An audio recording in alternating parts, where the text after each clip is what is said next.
Hello my friends, John LaRuffa here with another Unbiased unboxing, coming to you from a remote location this time, and we're going to unbox Great Western Trail, Argentina. So let's see what's inside this heavy box. Okay folks, and as usual, please like and subscribe to my YouTube channel if you haven't done so already. If you have, thank you so much for the support. I really appreciate it. So you can see the different theme on the front of this, kind of an Argentinian layout. And you sort of see the game. I wish you could see a little more of it on the back, but it is intriguing. You can definitely see some differences just by glancing that, and they tell you a little bit about what's going on. It tells you it's a standalone game, which is fine. But you know me, I like to see as much of the board as I possibly can when it comes to these things. So either way, at least we got some of it. All right, let's go with the key approach. Again, thanks for bearing with me on the remote location, but you know me, I like to share with you my unboxing experiences wherever I am, whatever I'm doing. Okay, that should do the trick. Maybe. I don't want to damage my box just because I can't seem to easily get it open, but I'm working hard in doing that. I have my little tool. There we go.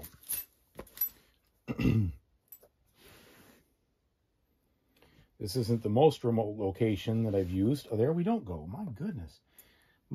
I wonder if anybody remembers the videos of my most remote location. If you do, just drop a comment. Let me know if you've seen back in those days. All right. My goodness, that took a lot more effort than it should have. This box is quite heavy. There's certainly going to be a lot of content in here. I'm sure it's going to be a lot of cardboard. Okay, now getting it open. All right, nothing special in there. We've got a Plan B, ad book there for the different games, etc. Then we'll go right to the rule book. So I'm hoping it's written in the same style as the other ones. Because I've gotten used to reading these rules, having just read the Great Western Trails Rails to the North rule book and everything else. So I was pretty comfortable with the way these rule books were actually laid out.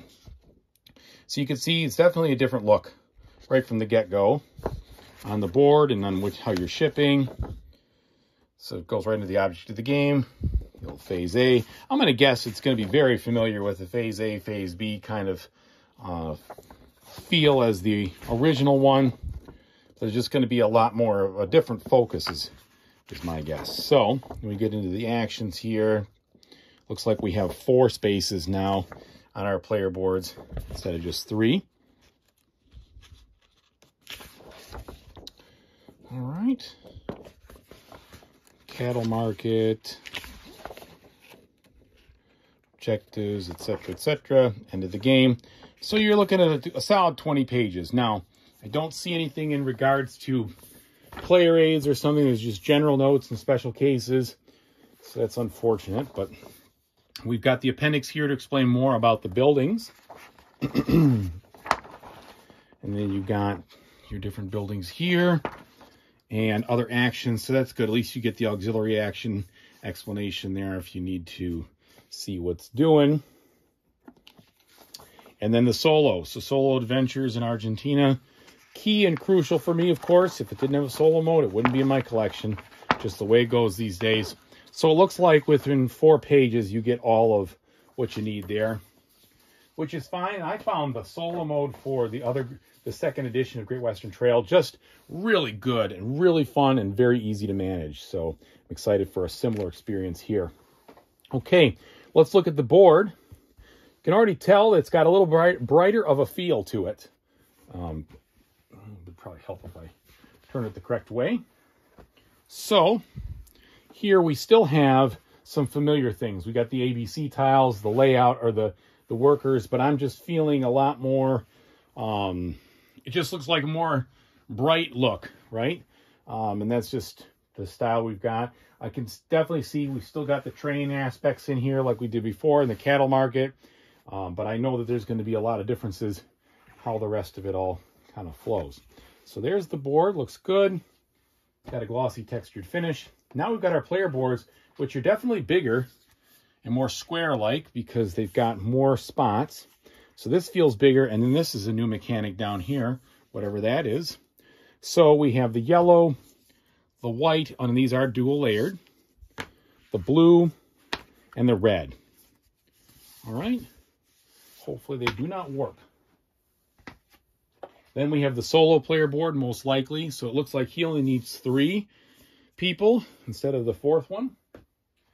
We've got the ABC bags, very similar to in the normal or the main original game. The score pad here, which is good. And then it looks like we're using the same kind of mechanic with the different colored hats, the different shaded workers, the hats being the color-esque thing that displays which ones is which player color, the trains of the player colors, and the discs of the player colors. So those all seem to be identical to what we got before. And I'm going to guess that the cards are going to have a pretty identical feel as well. We do, oh, I knew it. I'm like, seems like a little light, but that's because the rest of the content was under the player board. So this are player inserts. So the insert hopefully will be nice and functional. We're going to find out. I do like to sleeve my cards, and that's usually a killer for these things. In the last one, I ended up tossing my what looked like it should be functional insert because it wasn't. Because I couldn't fit everything in there, especially when I got the expansion. So it ended up hitting the road. Now they shrink wrapped these cards, which you know my concern about those sorts of things. Usually that could mean warp. But it doesn't look like it was too tight on there. So hopefully they didn't, we're not going to have horseshoe-like cards. That would be no good. About to find out though. So first one, it definitely has a frown kind of warp there. You can see that. So that's unfortunate. Hopefully it'll eventually straighten out, but it's too bad. So here's what we got. We've got the Aberdeen Angus this time, the Caracou, and then that must be the rest of them in there. But now we've got some familiar artwork on the bonus cards. Looks like very familiar kind of mechanic there. So my guess is that you're going to be able to jump kind of right into this. These look different though. So these are some kind of farm-looking situation here. Not exactly sure how that goes. So those are a different card, but it looks like they'll all go in your hand. Then you've got the solo. This definitely looks like our solo mode here. So it looks very similar to what we got in the main game. And then these, I'm not sure what this is. Looks like some different, maybe some different flavors depending on how you want to play the solo. Okay, that's cool. Next deck of cards I'm going to guess is going to be the rest of the cattle. All right, digging deeper here. Okay, now, yep, looks like we got the rest of the cattle here. We've got the Nyada, whoops, sorry, Nyada. Okay, plenty of those. And then the Patagonico, the Frontierizo, the Hollando Argentino, the Blanco, Oranio Bro, oh geez, oh Pete, Orea Negro, I think it's what it is, Orea Negro, Blanco Orea Negro, I don't know. Sorry, not very good in the Spanish department. And the Chicano, maybe? Chicueno, I don't know. Serrano and Franquero, I hope. All right, so definitely the thematic cattle there, or at least the names you're going to use in Spanish to describe them. Now let's look at the actual cardboard components here. They shrink wrap these two, and I don't mind that because that means that everything should be there. I've had some strange situations before where there have literally been tiles that have been punched out, and you've seen some recent ones. The expansion for Origins, that literally had a duplicate tile in the main set, like it dropped out in the factory and somebody picked up the wrong one and shoved it back in there.